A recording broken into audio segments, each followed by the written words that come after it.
In this third part of Leon's first session, you will see early coaching. Judy will ask Leon green and purple questions. Her main messages are, don't rush and believe in your child. All right. Right now, he doesn't have a strong point. Work on a point with him, though. Do it separately. Make him point to things around the house. You want to get a nice firm point. Okay? Right now, it's a struggle for him to differentiate his fingers. Every so often, he gets it, but it's not fully volitional yet. You know what I mean? He can't quite control it yet, which is why I went back to the short pencil. Use a short pencil. This one's even too long. I might even break it and get it to be kind of like a nub. Yeah. Just so, because he has little hands still, and he's a little guy. You know, so even now, I might just, if I can, break it. I can't. So I'll see if I can find one. But that's the idea, is you want it to be short in his hand so he really has control. You don't want it dangling like this. Right. Okay. Right. Makes sense. So if I can break it, I'll keep trying. But the second thing is, so you're going to use the stencils with the pencil. Okay. I do tend to like to try to see what boards people do best on. Right. But because he doesn't have a strong point yet, that's what I'm going to decide there. Okay. Okay. Judy uses the stencils with a pencil when a student doesn't have a strong point. If a student can form a point with their finger, she may use a sensory board. I know that probably you've been taught what the color coding means. Yes. So for the moment, you're only on green and purple. That's Right. it. Okay. Yeah. Okay, so that's your green and purple. Okay. So I don't know if you know the order of prompts. Of the hand gestures, yes. Okay, but do you know? But we don't start there really. Okay, I start typically. In his case, you might even need to use hand over hand some. So on an occasion, you saw me grabbing his hand and pushing it through, and then of course you want to drop that as soon as possible. But the most important thing right now is that he's successful. Yeah. If you got to do it, you do it. You do it for 3 days, then you try to stop doing it. You want to stop hand-over-hand coaching as soon as possible because we fall into habits quickly and you don't want to have to break them later. We need to learn to find the letters with coaching that fades away. Okay, come back to that. Then you also saw me do a lot of this, and this he does need. Okay, auditory cues. I'm tapping underneath or on top of the letter.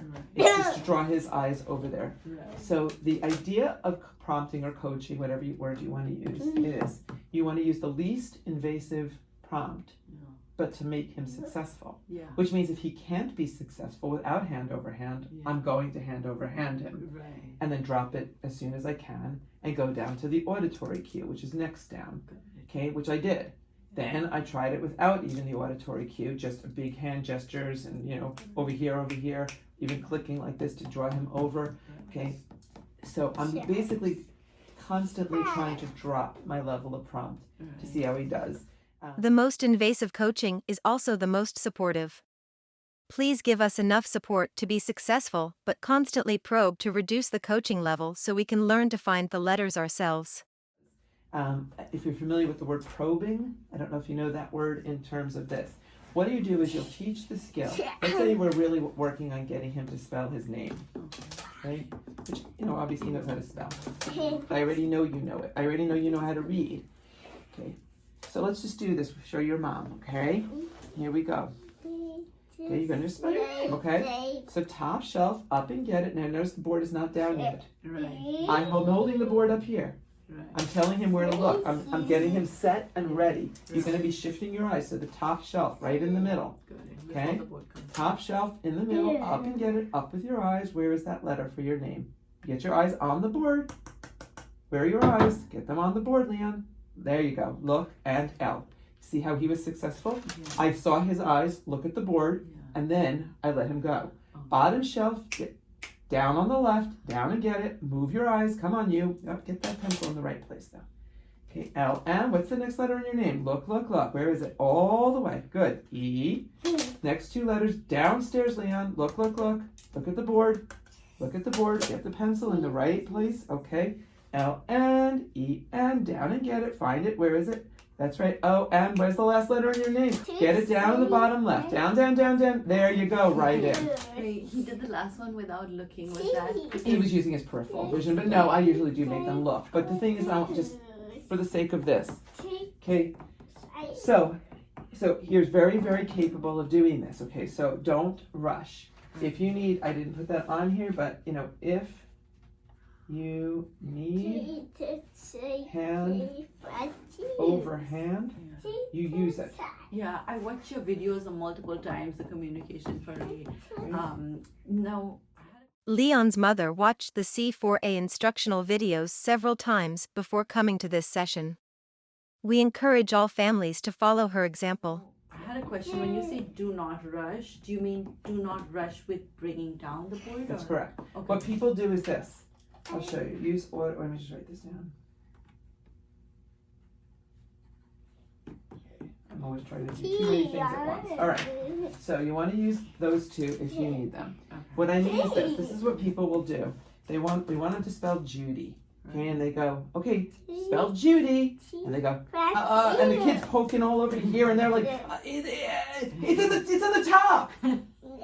Okay, so what I mean is that's why it's like really methodical. The board is up. He doesn't have to do anything yet. Okay, so you, top shelf all the way up on the left in the corner, really specific. Then I'm bringing the board down. If his eyes and hands start to drift, I can say up, up, up, get it in the corner. And I can correct him before he makes the mistake because now I have time. Right. Does that make sense? Yeah. So that's what I mean by do not rush. Don't shove the board in front of him without giving him any clue of where he's supposed to be looking. Not yet. Okay. Eventually, of course, you'll have a laminate board and you'll be sitting here going, and he'll be tapping away, right? But you're not there yet. Okay. So that's what I mean by don't rush. You give the prompt before the board comes down. You use your hand prompt. You use whatever you have to. Top shelf, up here, all the way on the top left corner. Up and get it, up, up, up, and then the board comes down. And you may be waving in front of this thing, but all I care about right now, get into that letter successfully. As often as you can the first time. Yeah. Okay, if he misses it by one, you try to say, shift your eyes next door, inch over, inch left. Right. Okay, you try to get him to correct a little bit because self-correction is a really critical step. Mistakes don't matter. Right. Fixing them does. And I say to the guys all the time, when I'm typing, I make a million mistakes. Right. Doesn't matter. I just correct it, I move on. Right. Okay? That means I shouldn't be fumbling when I'm. Yours shouldn't be fumbling, which is what everybody does. Okay? So Yes, everybody fumbles, so please give yourself a break. You will get this down with practice. So this is why the things that are super important. You will need to learn to use the least invasive prompt that makes your spelling successful.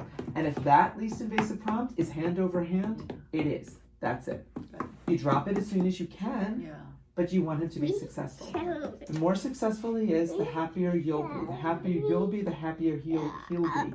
And what's really important, everybody knows this instinctually, but they don't think about it, is we know scientifically that people's motor skills improve when they feel good, which is why there's a home field advantage for the baseball team, right? Why do you clap? Because it improves their motor skills because they're feeling good. We're social animals. Okay, same idea. If he's successful, you'll be happy. If you're happy, he'll be happy. His motor skills will get better. And I saw it right here with you, like Yeah. when you cheered him on immediately. Suddenly, he's like, "Whoa, this is great! I can do that, and I can do it. I can do this. I can be successful." Okay. Important. If the non-speaker makes more than 2 errors on a letter, you lift the board. Okay. So you don't let him just keep tapping. He wants to get to the K. He hits the M. He hits the Q. Board comes up. I reset. Okay, improve your prompt. It's on the top towards the left, up and get it, right into the K. Okay? So you just do an I reset. Okay, over time you'll need to work on keeping your voice going continually. I'm not going to even bother with that today, don't worry about it. Okay, these are just most common errors. You'll see those constantly. You can read that at your own time. Okay, remember that once the board is down, don't start doing this. Okay, because that's a form of prompting. Get in the habit of the board is down, it doesn't move. Flex your bicep if you need to make sure you're holding it rigidly. Right. And it's above the right knee between the nipple and the navel. Right. Basically, you want to think about it that his hand swings forward, smack in the middle of the board. Got it. Okay, so a lot of people, it starts to float, and it floats, and it floats up like they're reading a book, but that's not for proper placement. Right. Okay. This is not yet important for you, but it will be. Take your time to check where you are in the word. If the word is a long word, like discombobulated, but a lot of parents are concentrating so hard in everything they're doing, they'll go, How to spell it? Go D-I-S-C-O-C-O-C-O-C-O. And I've had parents do as many as 4 times repeat the same 2 or 3 letters because they're not stopping and looking and saying, okay, D-I-S-C-O-M-B.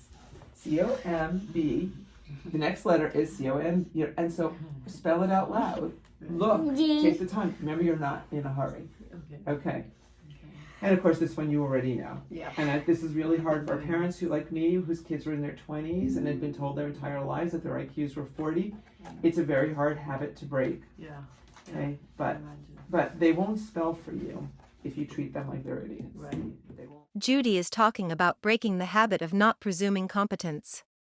Please talk to us like you would any other child or adult our age. They won't. Okay. So let me see if there's anything else on here. Just want to make sure. Okay. Yeah, I wrote this thing because this is my big thing. Okay. Know every molecule in your body that your non-speaker will talk to you. He will. Yeah, I believe that 100%. He's already shown us. You have just been a fly on the wall for a coaching session with one of the world's best teachers. Keep watching and you will be amazed. In this session, Judy showed many early coaching tips. You saw how to practice pointing around the house and use a short pencil for small hands. Start with green and purple questions in the lessons. Remember to give your coaching before the board comes down and don't rush. Use the least invasive coaching level for the typer's success. Reset the board if the typer hits 2 wrong letters and don't move the board when it is down. And most important of all, believe in your child.